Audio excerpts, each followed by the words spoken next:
I couldn't move my legs. I knew it the moment I opened my eyes. The sterile white ceiling above me blurred with the sharp pain that radiated through my spine. I blinked, expecting to see someone, anyone, sitting by my side. My mother, my sister, even Liam, the man I had nearly married. But the chair in the corner was empty, the bed table untouched, the room still, silent, cold. That was the moment I understood. Not just the aftermath of the surgery, not just the new physical reality, but something deeper, something far more painful. No one came. Not a soul waited to see if I survived.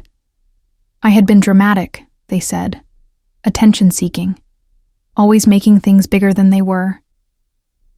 But I wasn't exaggerating now. I wasn't performing. I was broken, and no one was there to see it. The first day passed in a haze of medications and unanswered questions. Nurses came and went, their faces kind but unfamiliar, offering small reassurances that meant nothing when the people who were supposed to love me weren't there. I stared at the clock, counting the hours. Maybe they were stuck in traffic. Maybe they were too overwhelmed. But by nightfall, I stopped making excuses for them. No messages, no missed calls, not even a nurse mentioning someone asking about me. My sister, Danny, who had posted selfies from my hospital bed just a week ago, hadn't shown her face. My mother, who once cried when I scraped my knee, hadn't even texted. And Liam. His silence was louder than the beeping machines around me. I wasn't just alone. I was discarded, like my body had failed, and so had my worth. That was when I started writing everything down. Every detail, every ache, every absence.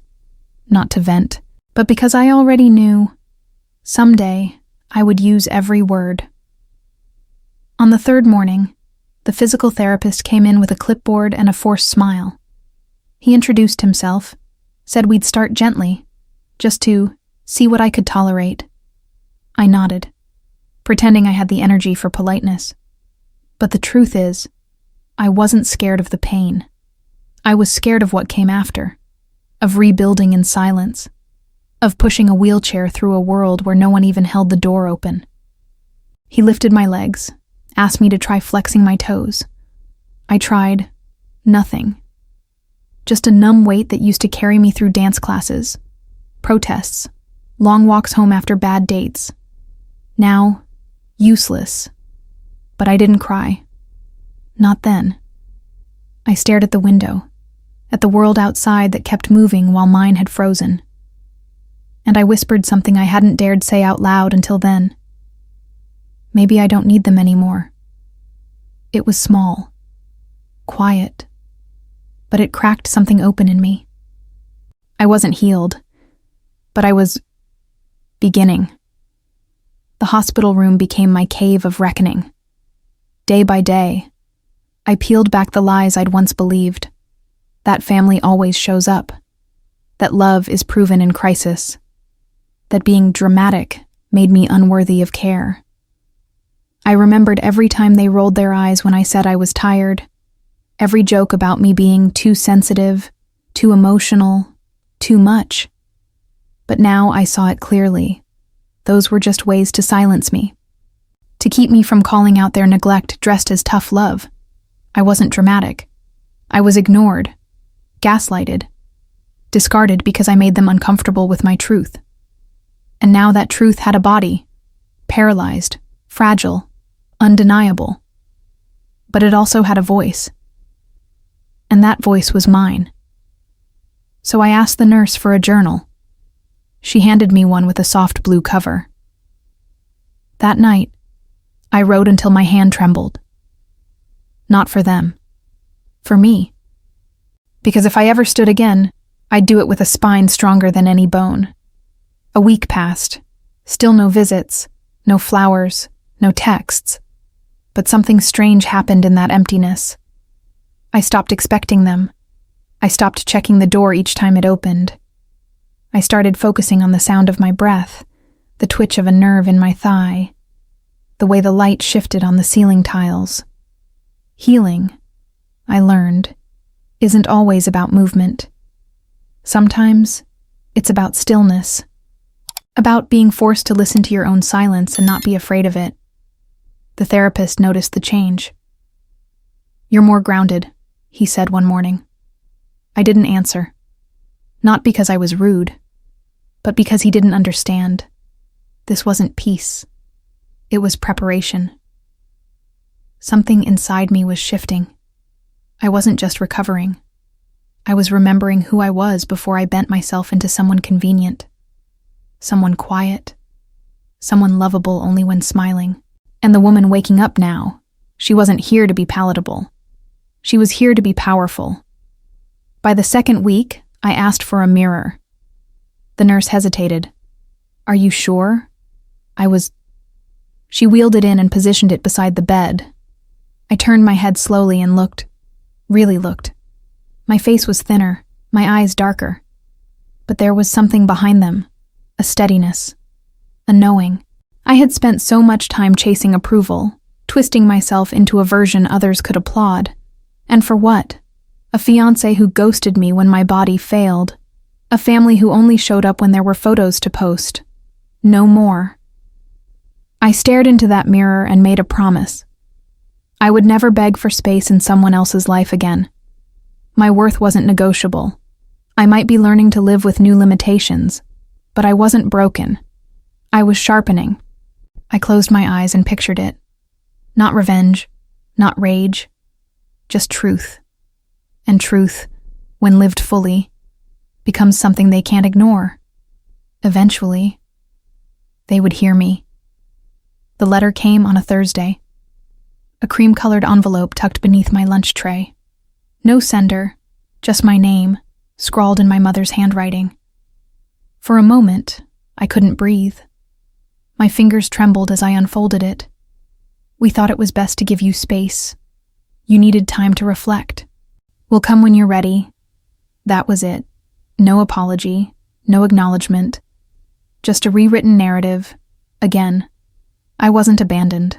I was given space. I wasn't discarded. I was allowed time to reflect. I read it twice, then folded it carefully and placed it back in the envelope. Not out of respect, but because I wanted to remember. To hold on to the proof that even in my most vulnerable moment, they made it about themselves. That was the moment I stopped being their daughter, their sister, someone's almost wife. I was no longer willing to shrink. That night, I asked the nurse for scissors.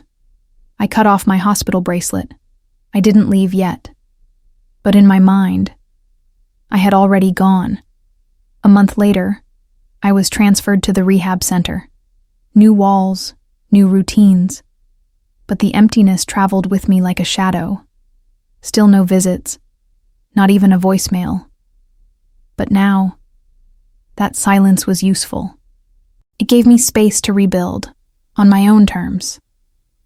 Each morning, I wheeled myself into the therapy room, sweat already forming before the first exercise. I fell. I cried, sometimes silently, sometimes not.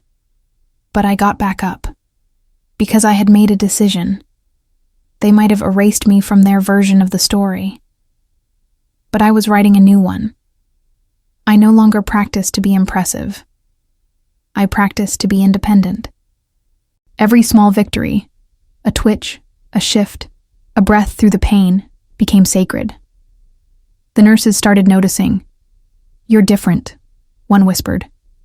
And I was not bitter, not angry, just awake. I didn't need an audience anymore. I was becoming my own witness. And in that quiet becoming, I felt something powerful taking root. Resilience. 3 months in, I took my first assisted step. One crutch, one nurse beside me. The hallway was long and sterile, but to me, it was a runway of rebirth.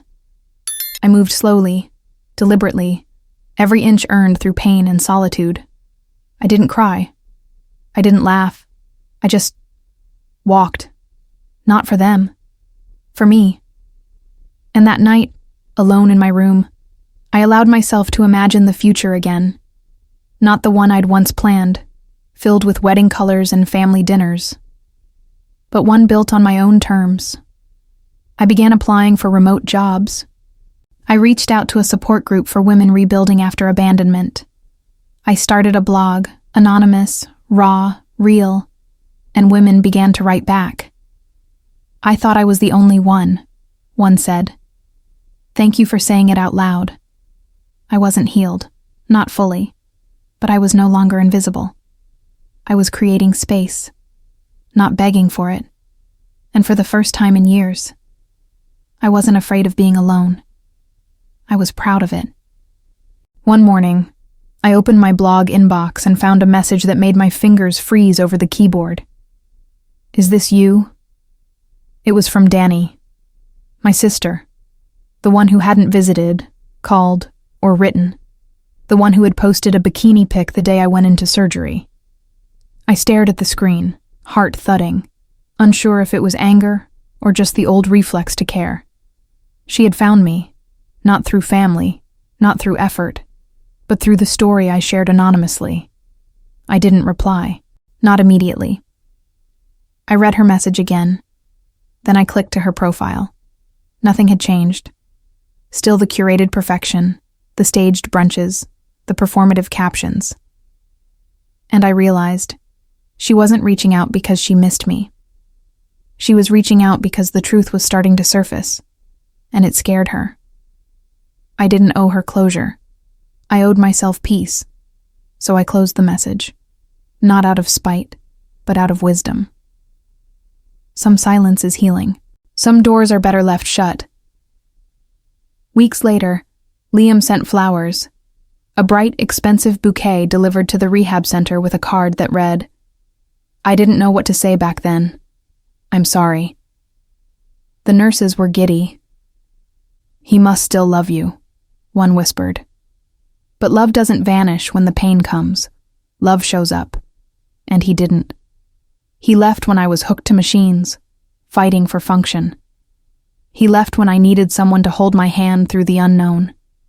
And now that I was standing again, figuratively and nearly literally, he wanted a seat back in my story. I stared at the flowers. They were beautiful, but they didn't make me feel seen. They made me feel erased all over again, like a consolation prize for surviving what he didn't have the courage to face. So I asked the receptionist to donate them to the palliative care wing, where love is real, even in goodbye. I didn't want his pity. I wanted truth. And my truth no longer included him. Midway through my 6th month of recovery, something unexpected happened. A small local podcast reached out. They had stumbled on my blog and wanted to feature my story. Anonymously or not, my choice. My first instinct was to say no. I wasn't a speaker. I wasn't strong. I was still healing. But then I thought, maybe that's exactly why I should do it. Not because I had all the answers, but because I had lived the silence. I had felt the ache of abandonment in a hospital bed and turned it into language. So I said yes, nervous, trembling, but sure. I spoke slowly, voice shaky at first, but then stronger as I told the truth. I didn't name names. I didn't need to. I spoke of invisibility, of resilience, of rising when no one was watching. When the episode aired, the response was overwhelming. Messages poured in. Women, men, nurses, strangers. Thank you, they said. You made me feel less alone. And in helping them see themselves, I saw myself more clearly too. Months later, I walked without crutches for the first time. It was slow, uneven, and every muscle ached. But I walked, and not in secret. I filmed it. Not for likes, not for pity, but for proof. Proof that healing isn't linear. That abandonment doesn't mean the end. That being too dramatic was never the problem. They were just too blind to see what I carried. I posted the clip to my blog. No tags, no filters, just truth. And as the views climbed, I didn't feel famous. I felt free. I started receiving invitations from support groups, rehab centers, even schools. They wanted me to speak, to teach, to inspire. But what they didn't know was, I wasn't trying to be an inspiration. I was just surviving. And yet, that survival had become a map for others. I said yes to a few, always on my terms, always honest. And every time I stood in front of a crowd, limping, vulnerable, raw, I reminded them, silence is not weakness. It is often where power begins. The hospital sent me an invitation, an alumni event for long-term recovery patients, a celebration of resilience. At first, I hesitated. The idea of returning to that building, those walls, the bed where I once cried alone, it made my chest tighten. But then I remembered. That room didn't break me. It revealed me. I went. Hair tied back, a soft gray dress, no cane, just presence. As I entered, a nurse from my early days gasped and hugged me tight. "You made it," she whispered. I smiled, because yes, I had. I gave a short talk, no speeches, no theatrics. I simply told the truth. That sometimes, your greatest healing begins the moment you stop waiting for others to care. And as I spoke, I saw a woman in the back wipe her tears. That was enough. Afterward, I stood near the coffee table, alone again, but this time, by choice. I looked around at the laughter, the reunions, and I felt no bitterness, only calm, because I had become my own home. It was almost a year to the day when I finally went back to my mother's house. Not to reconcile, not to forgive, but to retrieve what was mine. A few boxes, some photos. A part of my past I was now ready to carry, not with sorrow, but with sovereignty. Danny opened the door, startled. She looked me up and down, like she didn't recognize the woman standing there. And maybe she didn't. I was taller somehow, even without heels. My back straighter. My silence heavier. "You look different," she murmured. I nodded. "I am." She opened her mouth like she wanted to explain, excuse, justify. I didn't let her. "I'm not here for closure," I said. "Just my things." I walked past her, packed quietly, efficiently. No drama, no scenes. When I left, I didn't look back. Not at the hallway where we used to play, not at the family portrait still hanging crooked on the wall. Some wounds don't need to be reopened. They just need to be honored and left behind. The blog turned into a book. Not a bestseller, not a viral hit. Just a quiet, powerful piece of truth that traveled farther than I ever imagined. A small publisher took a chance on it. They said, "It's not flashy, but it's real." And real was all I ever wanted to be. I launched it at a local bookstore. No balloons, no press, just a table, a chair, and a line of women who looked like me, tired, brave, undone, and rising. One by one, they hugged me, whispered their stories. And I realized something that made my throat tighten. The room I once woke up in, alone, had expanded. Now it was everywhere. A room full of women who had been called too much, too sensitive, too dramatic. And yet, here we were, pages stitched with pain and power. The ones who were left behind had created a new path. Together. Not because we were rescued, but because we rescued ourselves. And that was the story worth telling. 1 year after the surgery, I returned to the place where everything broke and everything began, the hospital, but not as a patient, as a guest speaker. I stood in the same corridor where I once waited, trembling to feel my legs again. Nurses smiled, patients listened, and I told them not just my story, but our story, of silence mistaken for weakness, of being left behind, only to find something stronger than rescue, self-reclamation. I finished my talk with a simple sentence. They called me dramatic, but I just felt everything they were afraid to face. The room was still. Then, applause, not loud, but genuine. A kind of applause that doesn't say, "Good job." It says, "I see you." That night, alone again, I sat by my window with a cup of tea and smiled, not because I'd won anything, but because I had finally come home to myself, and no empty hospital room, no unanswered call, no cruel word could take that from me again. I didn't post a dramatic goodbye.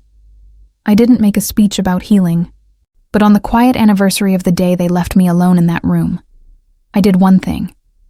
I changed my emergency contact. For the first time, it wasn't family. It was me. My number. My voice. My life. I stood in my small apartment, bookshelves full, fridge half empty, heart wide open, and let that decision settle into my bones. I was no longer waiting for someone to pick me, to stay, to prove my worth. I had already done that. In the silence, in the sweat of physical therapy, in the words I wrote that turned strangers into sisters. The girl they once mocked for feeling too much had grown into a woman who no longer feared solitude.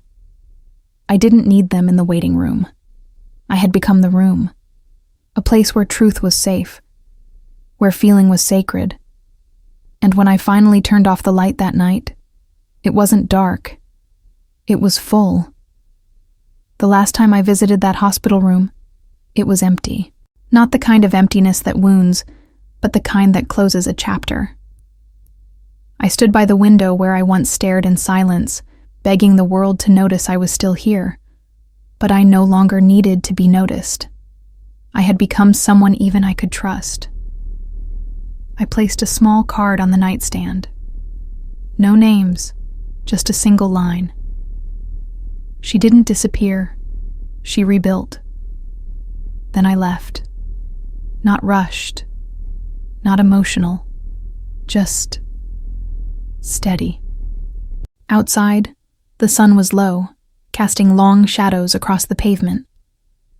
I walked to the bus stop with my shoulders back, spine straight, not because the pain had vanished, but because I had grown strong enough to carry it. They once said I was too dramatic, but they never understood. Feeling deeply isn't weakness. It's the root of every quiet revolution. And mine? It began in an empty room, and ended with a woman no longer afraid of her own voice. Thank you for watching until the end. If you've ever lived through something similar, if you've ever been called too much, too dramatic, or left behind when you needed someone most, know this. Your feelings are not a flaw. They are your strength. And your silence. It doesn't make you invisible. It makes your comeback unforgettable.